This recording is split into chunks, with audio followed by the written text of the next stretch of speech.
갈라디아서 3장 6절로 12절 말씀 같이 읽습니다.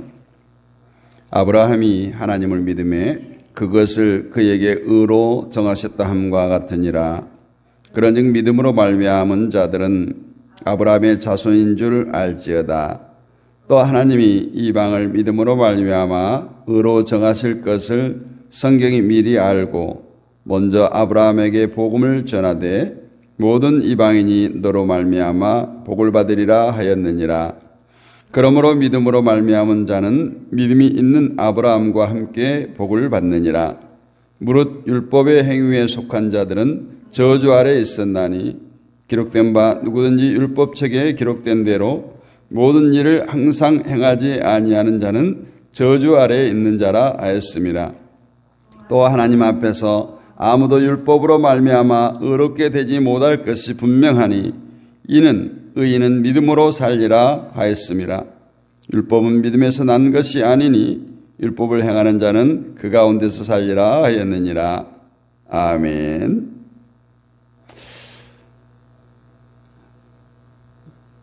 믿음으로 말미암아 믿음으로 사는 자.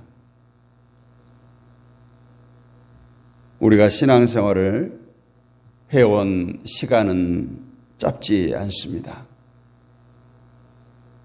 어떤 분들은 10년, 20년, 심지어는 모태에서부터 평생 동안 교회를 다니고 신앙생활을 한 분들도 계십니다. 그런데 그러다 보니까 오히려 모태 신앙이 되고 어느 순간 믿음보다는 습관적인 신앙생활을 할 때가 많습니다. 기도는 하지만 정말 애절함, 간절함이 없고 예배는 드리지만 기대도 없고 기쁨도 없습니다. 왜 그럴까요? 정말 예수님을 만날 때, 성령을 경험할 때, 처음 예배당에 나와서 예배할 때 그 떨림 또는 그 가슴 뭉클함, 그런 것이 사라지고 당연히 왔다 갔다 하는 그런 신앙이 되어버립니다. 우리가 사회 초년 시절 세상에 우리가 나와 있을 때 이제는 어른들의 보살핌이 아닌 나 홀로 서야 된다라고 하는 그런 떨림, 그런 떨림이 정말 주님 앞에서 또 예배할 때, 기도할 때 그런 떨림이 있습니까? 뭉클함이 있습니까? 오늘 본문은 우리 신앙의 가장 본질적인 질문, 우리는 무엇으로 하나님과 바른 관계를 맺을 수 있는가 하는 것입니다. 바울은 이에 대해서 단호하게 말합니다. 믿음으로 사는 자만 의롭다함을 얻는다는 거예요. 이신칭의라고 바울의 신학사상은 오직 믿음으로 의롭다함을 얻는다. 또 이신득구 믿음으로 구원을 얻는다 하는 것이 바울 신학의 뼈대입니다. 오늘 6절 말씀을 보면 아브라함이 하나님을 믿음에 그것을 그에게 의로 정하셨다. 의로 여겼다라는 거예요. 아브라함은 율법이 주어지기 수백 년 전의 사람이고 조상 대대로 우상을 섬겨왔던 어쩌면 이방인과 같은 존재죠. 그가 하나님께 의롭다 하심을 받은 것은, 하나님께 의롭다 인정받는 것은 저가 무엇을 잘해서가 아니에요. 율법을 잘 지켜서가 아니에요. 하나님을 믿었기 때문이다. 아브라함이 하나님을 믿음에, 그의 믿음은 보이지 않는 하나님을 신뢰하고 미래에 대한 불확실성 속에서도 하나님께 순종했다라는 거죠. 아브라함의 믿음이 어디서 시작됩니까? 본토 친척 아버지 집을 떠나라. 모르겠어요. 그 전에 얼마나 아브라함이 부모님 몰래 신앙생활을 잘 했는지 모르겠어요. 우리가 어렸을 때 이 아브라함의 믿음에 대해서 이렇게 슬라이드 영화를 본 적이 있어요. 아버지 데라가 뭐 했어요? 우상을 지어 파는, 아마 어떤 조각상이나 이런 것들. 그러니까 거기에 막 방망이를 들고 아버지가 만들어 놓은 그 조각물을 막 깨트리는 그런 영상을 본 적이 있습니다. 아브라함의 믿음은 이처럼 보이지 않고 미래에 대한 불확실성 속에서도 온전히 하나님의 말씀에 순종해서 본토 친척 아비집을 떠나는 데서부터 시작합니다. 뿐만 아니라 창세기 22장에 보면 이삭을 하나님께 제물로 바치는 아브라함이 나옵니다. 약속의 말씀대로 아브라함은 100세에 아들 이삭을 얻었습니다. 근데 그처럼 어렵게 약속대로 얻은 이삭을 하나님께서 제물로 드리라고 해요. 아들을 번제로 바칩니다. 물론 죽이기까지는 가지 않았지만 아브라함은 하나님께 대해서 왜 내게 이런 시험을 주느냐고, 왜 이렇게 나를 힘들게 하느냐고 원망하지 않았어요. 하나님으로부터 이삭을 번제로 드리라고 하는 그 다음날 새벽 이른 아침에 일어나서 순종합니다. 그 믿음을 보시고 하나님께서 아브라함에게 이제야 내가 나를 경외하는 줄 알았다, 이렇게 말합니다. 그래서 가끔 목회자들이 성도들에게 이러한 믿음을 어떻게 오도하느냐, 목사가 검은 것을 희다고 하면 희다고 믿어라, 흰 것을 검다고 하면 검다고 믿어라, 그것이 믿음이다, 이렇게 말하는 경우도 있어요. 하나님은 우리가 무엇을 얼마나 잘했느냐 보다 정말 하나님의 말씀을 진짜 믿고 있느냐, 순종하느냐 하는 거예요. 물론 하나님께서는 검은 것을 희다, 이거 믿어라, 이렇게 하지는 않아요. 그건 진리가 아니에요. 그래서 우리의 믿음을 볼 때 정말 우리의 중심을 본다고 하는데 우리의 신앙의 중심을 보는 거예요. 행위가 중요치 않아요. 우리들의 마음속에 하나님이 계시느냐, 그렇지 않느냐, 진짜 믿고 있느냐, 어떠한 세상에 자극이 있어도 그 믿음에 대해 흔들림이 없느냐 하는 거예요. 또한 하나님께서 부당한 요구를 우리에게 할 때 거기에 토달지 않고 순종하는 거죠. 예수님의 제자들이 예수님의 부르심에 따를 때 그 제자들이 어떻게 합니까? 베드로, 요한, 야고보 어떻게 해요? 자기의 모든 것을 버리고, 자신의 모든 것을 버리고 예수님을 따르는 거예요. 이것이 순종이에요. 이것이 믿음입니다.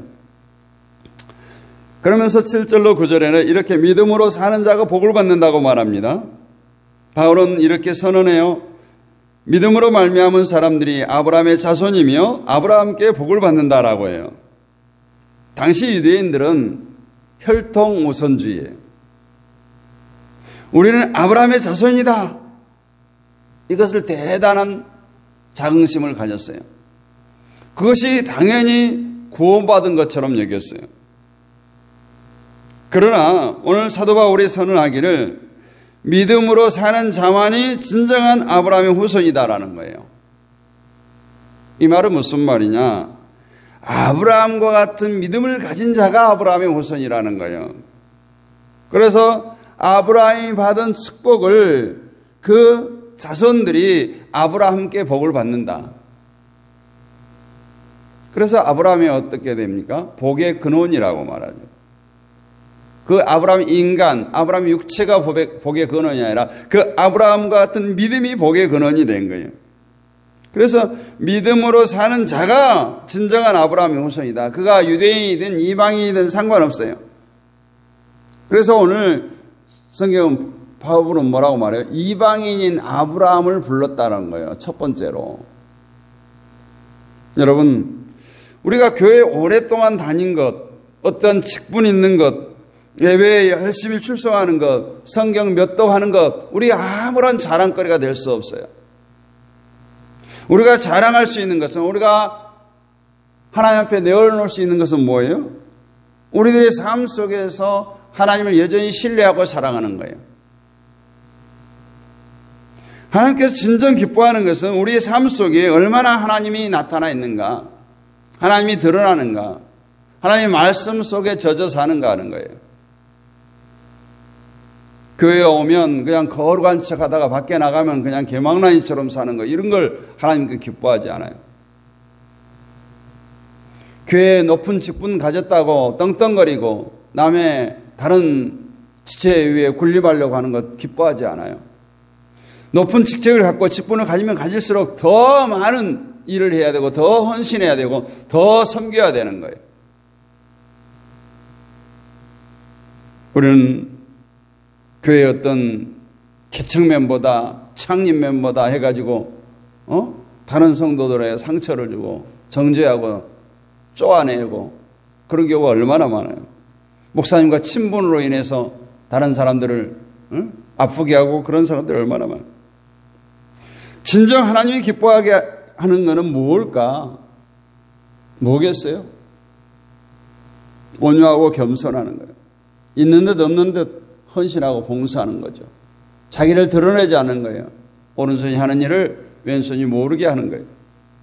우리의 삶 속에서 하나님을 신뢰하는 살아있는 그런 믿음의 사람으로 살기를 간절히 소원합니다.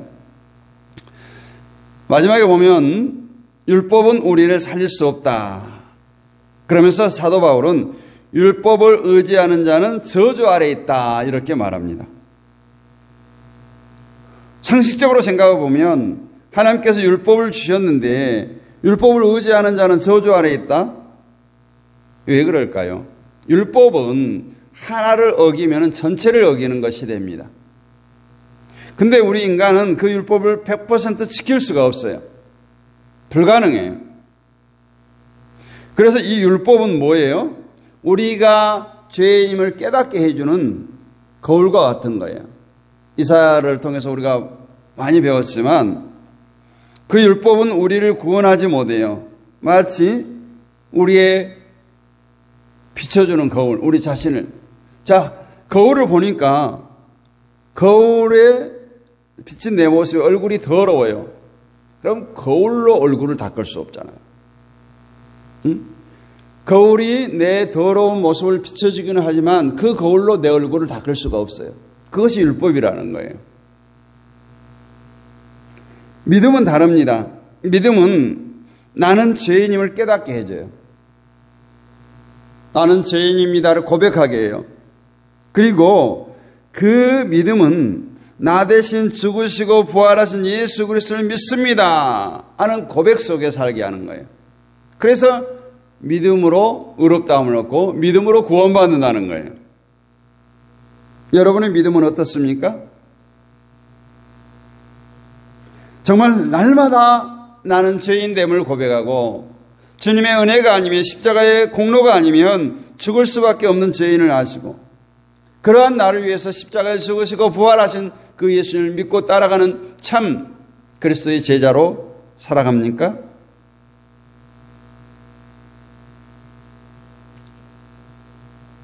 그러면 믿음으로 사는 삶이란 어떤 것인가 생각해 보면서 말씀을 마칩니다. 우리들의 삶은 현실적이에요. 이거 참 중요해요. 정말 우리가 절간에 돌을 닦는 사람들처럼 그렇게 살면은 편하겠지만 우리는 세상과 더불어 삽니다. 현실적인 문제를 늘 걱정합니다. 그 문제 앞에 우리는 나약해지기도 합니다. 자녀 문제, 건강 문제, 노후 문제, 또 직장, 사업장, 여러 가지 또 미래에 대한 불확실함, 눈에 보이는 문제들이 세상에 너무너무 많아요. 그렇기 때문에 이러한 현실 속에서 우리가 믿음을 지킨다는 것, 믿음으로 산다는 것은 말처럼 쉽지 않아요. 그럼에도 불구하고 성경은 12절에 의인은 믿음으로 살리라. 의인은 믿음으로 살리라. 믿음으로 사는 자만 의롭다함을 얻는다는 거예요. 이는 단순한 교리가 아닙니다. 바로 하나님의 백성이 세상을 이기는 방법이에요. 믿음으로 이기는 거예요. 믿음이 이기네. 믿음이 이기네. 믿음으로 이기는 거예요. 누가복음 8장에 보면 12년 동안 혈루증으로 고통받던 그 여인의 이야기가 나옵니다. 12년 동안 가만히 있었겠어요? 용하다 하는 많은 의사들을 찾았겠죠. 여러 가지 치료 방법을 시도해 봤겠죠. 그러나 12년 동안 여전히 그 혈루증은 낫지 않았습니다. 그런데 어느 날 그 동네에 예수님께서 지나간다는 소식을 들었고 이 여인은 내가 예수님의 옷자락만 만져도 나으리라는 믿음을 가졌어요.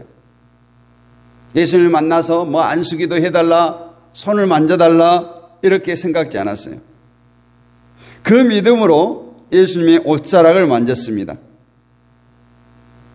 그때 예수님께서 선포하죠. 딸아, 내 믿음이 너를 구원하였다. 그 믿음이 뭐예요? 내가 예수님 옷자락만 스쳐도 옷자락만 만져도 나으리라고 하는 믿음이에요. 이 여인의 삶은 그 옷자락을 만진 행위가 아니에요. 믿음이에요.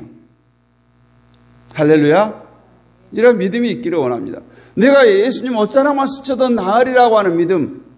많은 사람들이 예수님을 애워싸고 예수님께 안수받고 병을 치료받으려고 하는 그 몸부림 속에서 이 여인의 생각은 내 믿음이 예수님의 옷자락만 만져도 나으리라고 하는 이 확실하고 강력한 믿음이 있었기 때문에 예수님의 옷자락을 만졌을 때 내 믿음이 너를 구원하였다. 평안히 가라.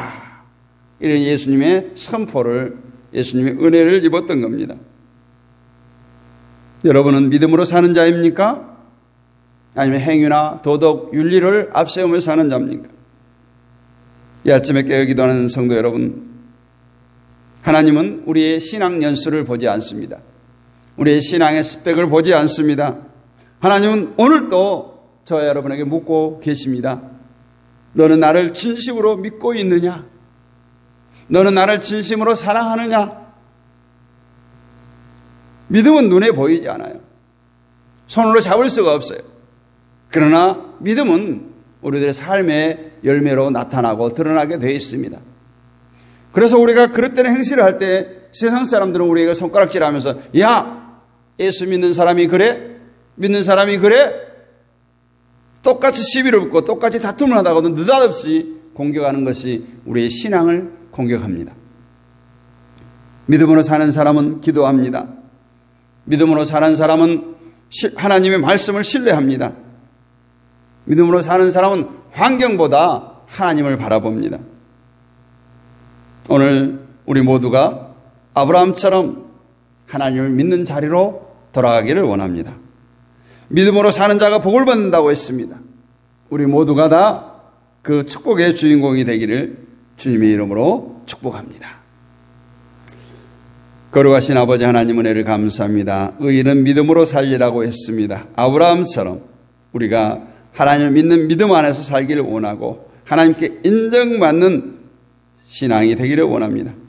우리가 사람의 눈치 보지 아니하고 사람에게 잘 보이려고 하고 사람에게 인정받으려고 하는 것이 아니라 때로는 사람들에게 손가락을 찌르다라고 사람에게 비판을 당할지라도 하나님께 칭찬받고 하나님께 인정받는 우리 모두가 되기를 원합니다. 주여, 날마다 하나님의 말씀을 신뢰하고 그 말씀에 붙들려 살아가는 우리 모두가 되기를 원합니다. 하나님이 이끄신 대로 우리가 질질 끌려가는 그런 삶을 살기를 원할진데 세상에 끌려가는 삶을 살지 않도록 주여 붙들어 주시고 세상에 참 매력이 있고 세상을 따라갈 만한 많은 것들이 우리를 유혹하지만 오직 진리 되신 하나님, 길이요 진리요 생명 되신 우리 예수 그리스도만 바라보고 달려가는 이 한 주간이 되게 하여 주시옵소서.